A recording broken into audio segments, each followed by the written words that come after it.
know that something really must be bad wrong. As much as I look forward to these Wednesday press conferences, for me not to be there with you today. But I was informed early this afternoon that I had a positive test for COVID-19 on a PCR test. At this point, I'm completely asymptomatic, feel fine. Our medical officials have told me as long as I remain asymptomatic, I will have a daily PCR testing per SEC protocol to confirm the initial positive. I found this out about 1 o'clock today. I came home.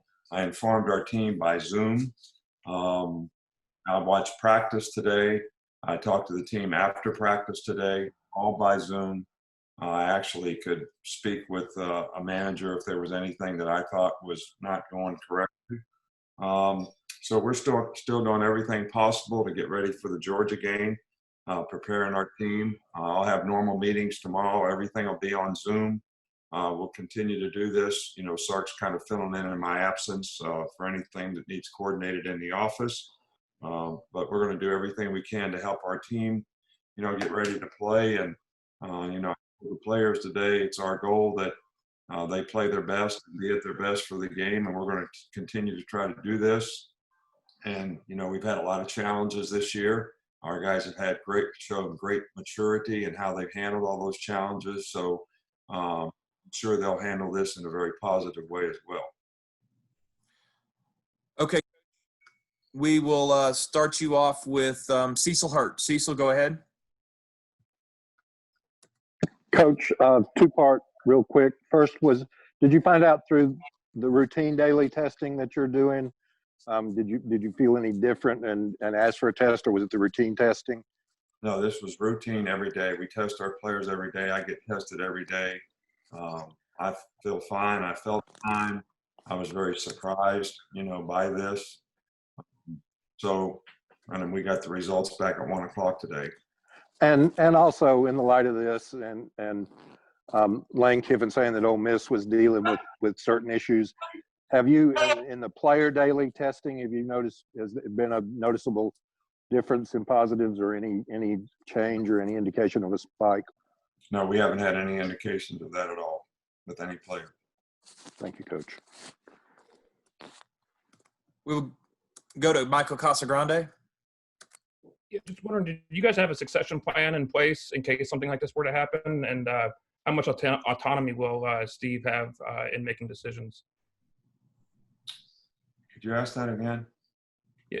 Did you guys have a succession plan in place in case you were to test positive? And how much autonomy will Steve have to make decisions for the team? Well, you know, the autonomy part we haven't really decided yet, but in light of the fact that any coach could test positive, we try to have a protocol in place for, you know, if we lost a coach, especially one in a leadership position, who would, you know, step in for them. Obviously, Sark has been a head coach before. And I'm not sure exactly how this is going to play out in terms of when the game comes, you know, whether I can have communication with people or not. So we'll have to research and sort of figure that one out. But we did have a plan for each coach on the staff as to what might happen. And we just got to go from there. Just like if we lose a player, we have to do the same thing. We'll go to Tony Tsoukalos. Just to kind of further that, in the event that Sark is to be the head coach, is there a plan for someone else to call the offense, or will he do both? No, not at all. Not at all. I mean, he's going to call the offense. We've done a really good job of that. We're not going to make those kind of changes. We have a very capable staff, and those guys make good game day decisions.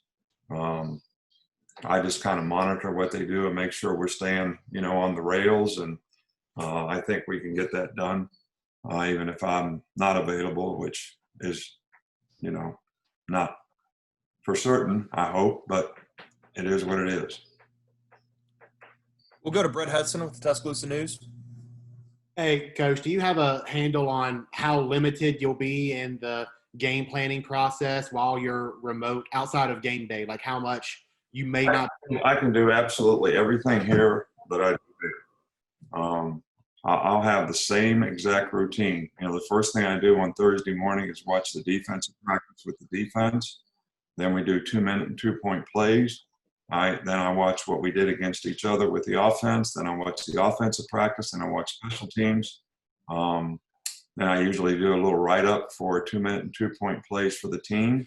I'll do all those things exactly like I always do it. I watched practice today. I had the manager had a phone. If I wanted to play repeated, I said, repeat that play. So-and-so messed up. So, you know, I didn't leave the country or anything. I'm just right down the street, and we have this technology. So it's really unique. Now, I don't have any experience in this. But we're going to do the best we can to keep everything normal as possible. Okay, we'll go to Pete Thamel. Nick, I'm curious with contact tracing in regards to your positive. Can you walk me through a little bit of what that process is, please? Well, you know, our medical staff sort of manages that, but, you know, everybody manages their own personal space. You know, I wear this mask, you know, in the office when I'm around anybody, wear it around the players. All the players wear it in meetings. So we have a protocol in place that, you know, we're concerned about anybody in the whole organization that could test positive. So the secretaries have masks on. So we're trying to have everybody manage their own personal space, and that's the best we can do it. Our medical staff has done a really good job of that to this point, and hopefully it'll continue that way. We'll go with Bruce Feldman of Fox. Nick, obviously it's a pandemic. We've seen a lot on the news as well as in the sports world. What is it right now that probably concerns you the most with the diagnosis? Well, I feel fine, so I'm not really concerned that much about my health, but you never know. You know, I just want to look, I basically feel like, you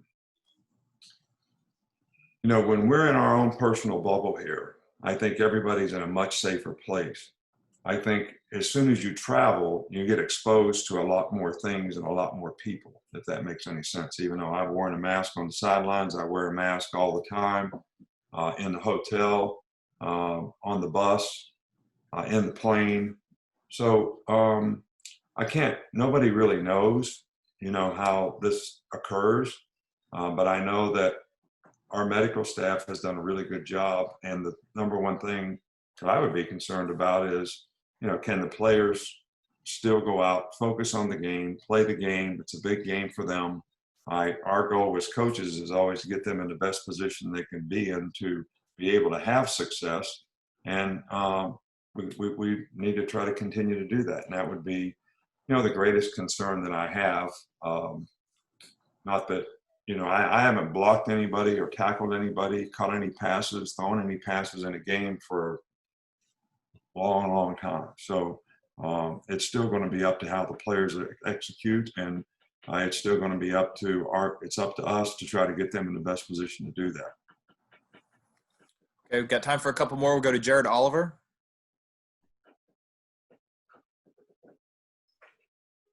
Jared, you need to unmute, bud. Try it again. All right. Hey, Coach, as someone in your position, what would be your message to people who may still be taking this virus lightly? What would be your message to people at this point? Well, I personally think I did a really good job of trying to manage my personal space, and that would be what I've informed our players to try to do, because you have to respect this disease and the spread of this disease.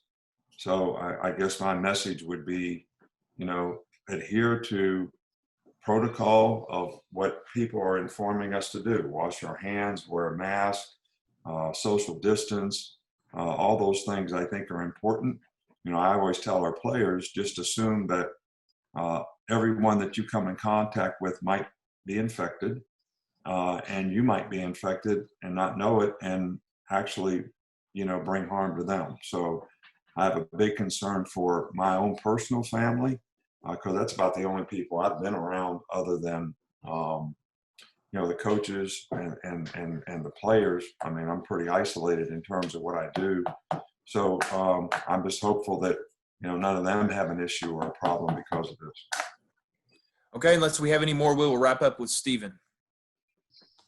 Hey, Coach, you talked about how focused the players are being through this time. When you were able to watch them on Zoom through the practice, just talk about the focus that they have shown. I didn't see anything different about practice. I got to see a lot more because when you look at it wide angle, you see a lot more than when you're just standing on the field. But I thought the intensity was good. The focus was good. The players were trying to get it right. So I didn't really see anything any different. I can tell you we've had a lot worse practices when I'm there. So